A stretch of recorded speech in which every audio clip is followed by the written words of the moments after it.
Swippenite2 here with possibly the indie game of the year, Hades. Now, in this review I will say that I have not completed a full run of Hades through and through. I have gotten to the third boss, but I'm getting there. I will complete that third boss if it takes me my whole life. So, Hades is a roguelike action game, meaning that you will die in this game and end up going back at it time and time again. Now, the thing that sets apart Hades from other roguelikes is, for the most part, the dialogue and the setting for me, and also the the hub area before you go on to fight your way out of Tartarus and Hell. Now, it is a roguelike and it works much like other roguelikes. You have a weapon, you go out and you defeat enemies in random locations and random rewards and so on. But it still feels different each time, and that is why this could possibly be the game of the year for indie games. There are 6 distinct weapons in this game, and they have their own strengths and weaknesses.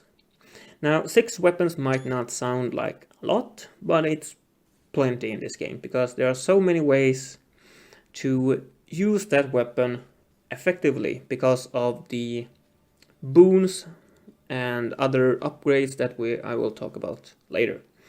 Now, it takes time to really get the feel for the weapon, and each time you die you think to yourself, maybe I can make it further this time with the same weapon.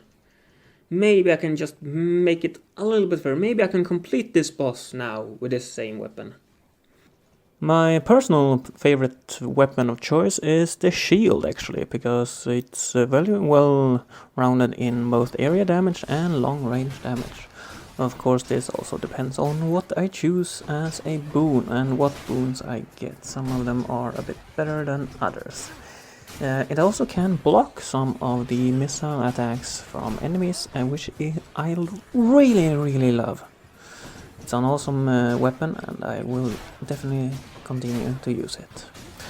But I will want to try out all the other weapons and try to get as far as I can with all of them, but some weapons are just so hard to get the hang of.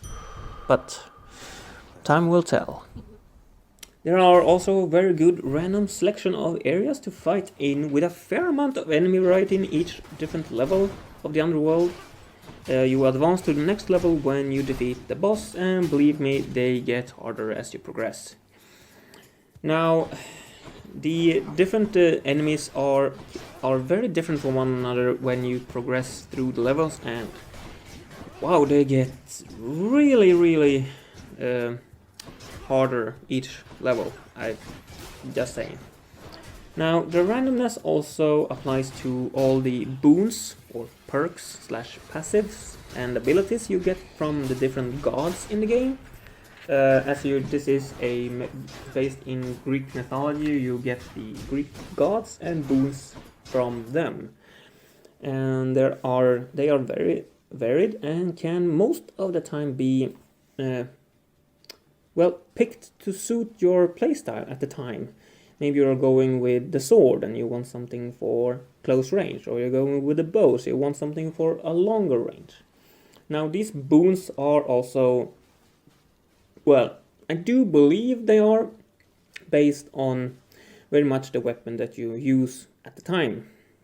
So they will be different depending on the weapon you choose and,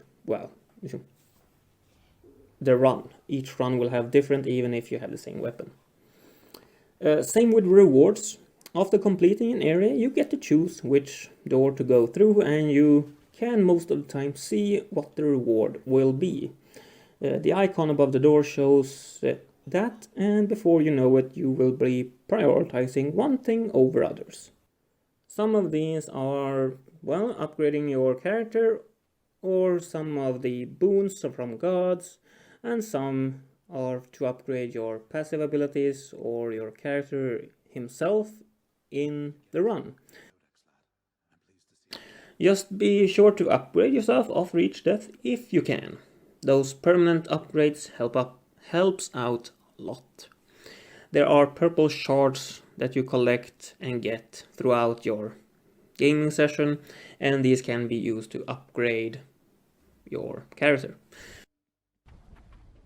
Just look at that art style. The textures and the animations is just incredible. Very nice done, and I'm really impressed actually by this.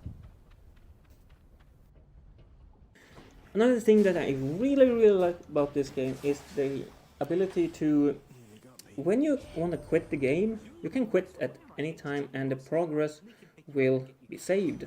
Now, if you have progressed through just complete an area and you move into the other one, you can quit. And then when next time you go into the game, you will start at that location or the room you just completed.